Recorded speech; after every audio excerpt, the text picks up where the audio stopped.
so excited for you to describe your jiu-jitsu experience for those people out there that listen to this. My guy Erik tried Brazilian Jiu Jitsu for the first time yesterday, and that always makes me happy because it's a fucking incredibly hard thing to do, and you came in and killed it. So I'd love to hear about your experience. And thanks, man. I don't know if I killed it. I feel like I was just learning so much. Immediately during the warm-ups, I just fell in love. I mean, you guys are moving in the ways that I love to move too. And yeah, you came up to me like, how do you know the warm-ups? And it's like, it's all just movement. I love this, right? yeah. So then I started learning, I guess, the basics, the Americana and the rear naked choke. Yep. Two submissions that, man, I would never really think would be so effective. But I learned a lot about the rear naked choke too. It's just like every little thing, every single minute, I was just getting blown away by new things. And when we were matching up, every person taught me something new. Because they would be like in a weird position. I'd be like, all right, if you were here in this position, what would you do? And then they would say like, well, this is what I would do. And then kind of told me what to do, right? Yeah. And it was awesome, just learning so much. Dude, and it's such a fucking workout. Like, when I was matching up with you, I was just like, I'm not gonna be a bitch right now. I gotta keep going. I just gotta keep going, right? Yeah. But my heart was like, Yeah. It was dope, man. Like, I fucking loved it. Yeah. And I can't imagine being like a black belt in this. Like, people that have studied this for years and years and years, like, the level of knowledge and skill that they have just kind of blows my mind. Yeah, it's insane. Yeah. So overall, what was your? Oh man, overall I fucking love it. Yeah. I kind of wish I was doing this earlier, you know, so that I could be a little better now. But hey, that's life. Well, think about it. Everyone has to have a starting point, right? And how old are you? 26. You're 26 years old. You're in good shape. I couldn't believe. I mean, we had 3-minute rolls for those of you that are jiu-jitsu fanatics. We had 3-minute rolls, and dude, Erik would not stop moving. I mean, we I challenged him to pass my guard. I've been doing it for like over 14 years. I've been an instructor for 14 minutes. Yeah, I've been an instructor for 7 years. I do seminars on Brazilian Jiu Jitsu. So like, I'm certainly not a world beater, but I'm not also very bad, right? And so I challenged him to just pass my guard, just get to a dominant position, and then I let him work. And man, he did not stop working. I was like, this dude just has a motor on you. Did you do that with everybody? Mostly with everybody, but if they had me in a position where I couldn't move, Yeah, I was some like, people are gonna hold you back. I was like, all right, so I'm stuck now. You know? Yeah. And like, for me, I'm never gonna hold you down. Like I want you to just move. The more, like I told you yesterday, the more that you can move. Yeah, and that was interesting, a little thing right there too, how you said that. Like, the more you move, the more you learn. Yeah, that was so interesting. Like, it's something that I think you can pick up on faster than maybe some people that have been doing it for longer, because they get into a win mindset. And when we're practicing and we're drilling, like it shouldn't be a win mindset. Right. It should be a learn mindset. So the more that I get tapped, or the more motion that I have, the more everything that I have, the more that I can learn. And that's what I love about jiu-jitsu. It's like every little match you can learn something. It's not even every single match. It's like every single like move or like position, you can learn something new. Yeah. So like you were saying yesterday too, like, after 14 years and you still learn. And I haven't, and I tell people this all the time. The difference between me in a first day like you, and me and my favorite grappler of all time is Marcelo Garcia. Okay. If you haven't looked him up, look him up. Marcelo Garcia. Yeah. There's a bigger gap between me and Marcelo Garcia and me and the first day person. Now, the majority of people fall in the gap between me and the first day person, right? There's, once you get past, past me and just under, a guy like Marcelo Garcia, it's slim picking. There's not a whole lot of people that populate that area. But it is an area, and that is what you can strive for. And man, it's impacted my life. Obviously, I mean, having done it for so long, and the confidence that it brings. And I mean, do it for 6 months. We'll come back and talk about it, and then see how you're. You already have confidence. You're already an inspired individual. You're gonna be a powerful force. Oh my god. Yeah, man, I love it. Like, I can't wait. Like, I was talking to what was her name? Lily. about competitions, and she's like, yeah, I love to compete, and that kind of drove my competitive nature in there as well.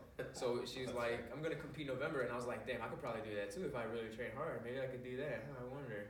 Started thinking, but then I was like, slow down. Well, I think look at your schedule. It's not a terrible idea, but it's a different thing. So like in competition, it is about winning, right? Like in training, it's not about winning, it's about learning. In competition, it's about winning. Yeah. It's about taking what you've learned and applying it in more of a real world setting. So like, you said that you were sore today. Right? I am fucking sore. After a competition, so you could roll every day and then be fine or whatever. After a competition, you're sore as fuck. And the reason is that they're actually trying to kill you. Yeah. Like those other people are going out there and they're really hunting for submissions. They're trying to break my arm and shit. Yeah, man. I mean, like, I don't want to say it like they're, malicious, but some people are. It is what it is. Dude, some people are. Like, hey, that's life, man. Yeah. I know what I'm, like, going up against, too. Like, doesn't stop me. It's part of the value of it, right? Like, you don't want something that's easy. Exactly. So there are people out there that, just your ability to move and understanding your body kinesthetics would give you an advantage. And they have, it's broken down into how long you've been doing it, weight classes. It's not like they're not gonna throw me with like a white belt that's been like doing this for years. Yeah, unless that person's cheating, essentially. You'd be in the novice division and whatever weight class it is, and so it's you going up against people that are kind of like in your field. Yeah, right. So I don't discourage you from doing it. I know you're a busy guy, so you don't have I just gotta check the schedule. Yeah. Gotta check the calendar. But if you don't do November, it's not like it's. Yeah, it's not like that's the last one, right? Yeah, correct. It's like obstacle course racing. There's always another race. Right.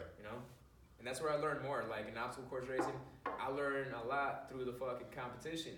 Like, oh shit, I can learn so much more like with jiu-jitsu doing competition as well. Yes. And I think that's what I kind of like attracted me to the competition is, oh shit, I can learn more. Yes. Yeah, I just a fucking fanatic of learning. Dude, I'm so excited. I'm so excited that you came and experienced that. I love it. To your credit also, you said that you were going to come in and you didn't. Yeah. I don't know how many people that I've had say, oh, I want to try that. I'm going to try that. I'm going to come in. I'm going to do this. Yeah. I'm going to do that. And then they never do. That's crazy. It's so simple to do, but a lot of people can't. Dude, I forgot that you were coming in, and then you just walked in the door matter-of-factly. And I'm like, oh yeah, that's right. Yeah. Awesome. My word is bond. If I say I'm going to do something, I do it. Dude, that is so powerful. The biggest portion, so when I had a real breakthrough in my life as far as business, so when I was 22 years old and bought into the nightclub, what forced me to get that done was I said I was going to do something. I told everybody I was going to do something. I had no idea how I was going to do it. I had to come up with a large amount of money that I had no idea where it was large at the time. That I had no idea where it was going to come from, and I just had to do it. Just figure it out, man. Just figure it out in the way. In the way that I didn't give myself an option, and like you said, I was just congruent. I was congruent with what I said I was going to do, and then what my actions were. Okay, I said I'm going to do this, so now I don't have an option. Yeah. It also teaches you to be very careful. What you say. With what you say. I know. There's been some times where I'm like, damn it. Why? Yeah. Why did I say I was going to do that? What? Okay. Yeah. Let's go. You learn. Let's do it. Some of the problems that I'm having now is like saying something like I'll do that and then realizing, wait, I have an event at the same fucking time. So it's like now I'm catching myself saying I could possibly do that. Yeah. Just slowing my roll. Yeah. So let's talk about, as long as we're kind of a jiu-jitsu train, what really prompted you to come in and try jiu-jitsu, in my opinion, wasn't me. No. It was meeting John. Yeah. He was a big component into why I basically tried it. And so we met John. So John Sensei at Neutral Ground, which is where I train here in Milwaukee. was at Stoicon, which we had planned to go to. And That's another conversation there. Yeah, we can, absolutely. We didn't even start a timer for this, did we? No, hey, whatever. All right, You perfect. can cut this down into part 1 and part 2 if it gets too long. No, that's a good idea. So John was at Stoicon Milwaukee also.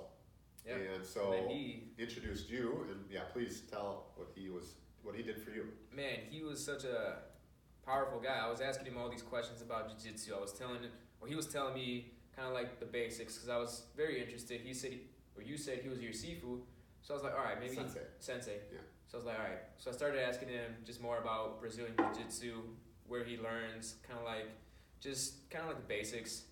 And since we were at Stoicon, it was just very interesting to have that same mindset applied to the Jiu Jitsu, right? So we just kept talking, and then I was like, all right, I have to go try this. And then he gave me this coin. It's Memento Mori, so it's basically saying, you remember that you will die. So like, what would you do today if you knew tomorrow you would die, right? And I always say that too. It's one of my favorite little phrases, little concepts, because it's true. Like, what would you do tomorrow, or what would you do today if tomorrow you were gonna like just go off this earth, right? If you're not happy, like why are you doing that? If you have a shitty job and you don't like it, why are you there? If you don't like your relationship, why are you with that person? If you're not doing anything, or like if you're not like happy, why the fuck are you doing it? You know what I mean? It's just the concept that I live by, and if something doesn't make me happy, I try to like stay away from that. So I just try to be as happy as possible. In last week's conversation, we talked about preparing for suffering. Yeah. Right. And if you always have that, that mindset in your head that today could be the last day, nothing else is really as bad as that. Not at all. We all have a gift, and that gift is life. And we have a responsibility to enjoy that life. And I think that coin is a very good way of remembering it. What I thought was really awesome, and the reason that I love John. Yeah, I'm super grateful for John too. He just took that off his fucking neck. Yeah. Also, what you don't know is he wore that every day. Nah. Yeah. This isn't something that he just put on for the Stoic convention that he had in a drawer. He wore that every day. Probably for, I'd say, the last year. Wow. 6 months to a year. He wore that every day. I'm so grateful now. Isn't it? Like, and that is an example of what kind of person to be. Right? He saw your interest. Maybe he saw a light or a power in you, and he's like, man, I can flame this fire. Ooh, yeah, and it definitely flamed it up, man. I mean, it lit the torch, cause now I'm like, just another level. Like, I don't know how to explain it, man. It's just like, I look up and I see this coin, I'm like, all right, so tomorrow I'm gonna die. I can't fucking slack off or be lazy today. Like, I had to, pedal to the metal. And I used to be like that, but like I would slack off from time to time. Now that it's like in front of your face, you can't fucking slack off no more. So, man, I'm super grateful for John, and I've only met him one time. You know? And he's such a learner too. He was telling me about his library, so he made me want to learn more and just keep studying the books. And I was like, man, I want to be like this guy. Yeah. We just did him and another one of my friends, or another jiu-jitsu practitioner, Tim, we try to pick books, and normally they're personal development books, and we're learning about how we interact with our surroundings. This time we picked, and this is outside my comfort zone, which is good. This time we picked an Ernest Hemingway book. I've never read. I almost feel stupid saying I've never read any Ernest Hemingway. I haven't either. I don't know anything about the guy. What I do know about the guy is he liked to party. He liked to drink. I think he was the guy who was quoted as saying, I drink to make people more interesting. Get out of here. So it'll be interesting. I forgot which one. I need to download it. I forgot which one that we're reading, but I'll keep you posted on how that goes. Yeah, man. But he is a person that is very congruent with what he talks about and what he teaches, and then how he lives his life. And having been around him, you know, I've been around him now for 12 years, probably. It's just been a real blessing in my life, and the impact that he's had on my life. And a lot of it, you know, he's a wise duck, and he says wise things, but the real magic is watching him do stuff like that. That's insane. Yeah. Yeah. The actions speak louder than the words. Yeah. So you can see that. Oh man, I'm not sure. Like, I can't even describe it, but like, what's that word? I don't know. Anyway. It'll come to you. Yeah, and I'll be like, "Hey, Josh, this is what I was trying to say." You'll text me 2 hours from now. Yeah. That fucking word. Yeah. That's right. Last week, that's all I did. My mind was like, I mean, we've had a great conversation so far, but last week, god damn it, I felt like a real big ups too for getting on that fucking speech, man. Oh no, you killed it. That was a good speech on your part. Like, I'm sure a lot of people there started creating those habits now too. I hope so. Yeah. I hope so. You know, that's all we can do. If we can inspire one person, we're fine. What he's talking about is they had a lightning round of speeches at StoaCon, and I saw that Erik and another guy were the only 2 people to show up. I'm sorry, to volunteer for a 3 to 5 minute speech. Now, it's a tough challenge to put together, like, especially if you're not expecting it, which I wasn't. I don't know that you had planned on it. Nope. It's a tough challenge to put together 3 to 5 minutes that's going to be coherent, entertaining to listen to, about Stoicism. I mean, you know, there's a lot of things that could go into it. Yeah. And I saw that, and I'm like, fuck, I have to do it. Like, you inspired me to do that. That's awesome. And I love it. Yeah, you went first. Yeah. And delivered a positive, upbeat message. Just be happy. Exactly. The simple is the best, right? Brevity and clarity. And what was really complimentary, or what I felt good about, is like you some of the things that we talk about in person, you put into your speech. So I know that it's having an impact on you and how you live your life. So I was very happy with that. And then, you know, I went a couple people later, and you know, I may not have been my sharpest self, but I did have a good response. I thought so. Yeah, you're probably the best one there. Oh, I appreciate that. And you know, my goal is to just open people's eyes to the control that they have over their life if they put in just a little bit of work on a daily basis. Creating those habits are incredibly powerful. Yeah. And you know, it does take a little bit of effort. It takes willpower. You know, yes and no. So willpower. Let's get into this real quick, okay? Run it. So willpower is an interesting thing, and I write about this in the book that I'm writing. Willpower is an energy bar in a video game. Okay, it's going to run out at some point. Okay, when you have something that's programmed in your mind, when you have something that's subconscious, it no longer holds any weight. It's just something that in your video game that you happen to pick up, and like you can scroll through and see what I got. Like, once you've programmed it, it doesn't hold any weight, whereas willpower always holds weight. Willpower is always going to be a little bit different. It always drains it. So you need a little bit of willpower in the beginning to get started. But then after, you're good. That's right. That's correct. Wow. And that's the power of what I do. That's why I'm so excited about what I do. Yeah, dude, it's interesting because if you think about it, if you change the habits just a little bit. Yeah. So, you know, I think that I've used this, but a very simple example would be me and making the bed. I thought making the bed was stupid. I hated doing it, but I challenged myself. This is years ago. I challenged myself to make a habit of making the bed. And there'd be days where I'm like, I just don't want to do it. For whatever reason, it fucking takes 2 minutes, not even, right? Literally 2 seconds. Yeah. Probably, You know, and I was like, I just wouldn't do it. But eventually, I had that willpower where I got through that little bit, and now I don't even think about it. It's not even a thought. It just happens. It just happens. It's like putting on your pants, you know, one leg at a time. Wow. It just happens.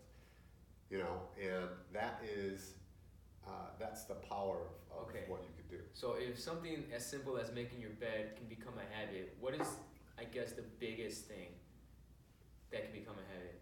Well, I think some of the most powerful stuff Yeah. is what we talk about. Gratitude. You know, gratitude, take pride in some of your accomplishments, happiness. Wow. All these big concepts can be broken up into actionable items. Yes. Become really simple at that point. Yeah. Yes. So I mean, it's not like, okay, right now I'm going to be happy. Well, how can I be happy all the time? Well, you start off by being happy for 30 seconds. Okay. Wow. You start off by every day at noon you have that moment of gratitude. Yeah. Right. Then you have that moment of gratitude. Let it really soak in, and then the next day, you know what you do at that same time? You have that same 30 seconds. Okay. You do that for a month, 2 months, whatever the case may be. Okay, well now I'm oddly trained to have a moment of gratitude at fucking noon. Yeah. Well, now what can you do? Okay, well let's step that up, right? So now let's take 5-minute period. Might be too much, maybe not, but let's take a 5-minute period where we're going to make sure that we put a smile on somebody else's face every day. So I'm going to hunt somebody for 5 minutes, and I'm going to put a smile on their face, have a conversation with them, have, I know what you're into, so we can have a conversation about, running. And now jiu-jitsu. Now jiu-jitsu, right? Yeah. Now you can create a habit of that. So are you just going to overnight be happy? No. But can you program yourself to be happy? Wow. Such powerful stuff. Yes. I think we can change the world. Yes. Yeah. One moment at a time. One moment at a time. Nobel Prize coming soon. Yeah. Where are you gonna put that bad boy? I'll probably put it Would you have a party for it? with my jiu-jitsu medals. I like it. I like it right next to it. Right, maybe I think right you get next. a nice plaque too with a Nobel Peace Prize. Maybe right next to my black belt. Yeah. Ooh, yeah. Maybe just like black belt first, then Nobel Peace Yeah. Prize. Dude, Or have the black belt, around, the plaque. wait till you see, if you stick with the jiu-jitsu journey, how powerful it is. I'm excited, man. Should we leave it on that? Yeah. That's fucking perfect. Let's man. go. Cheers.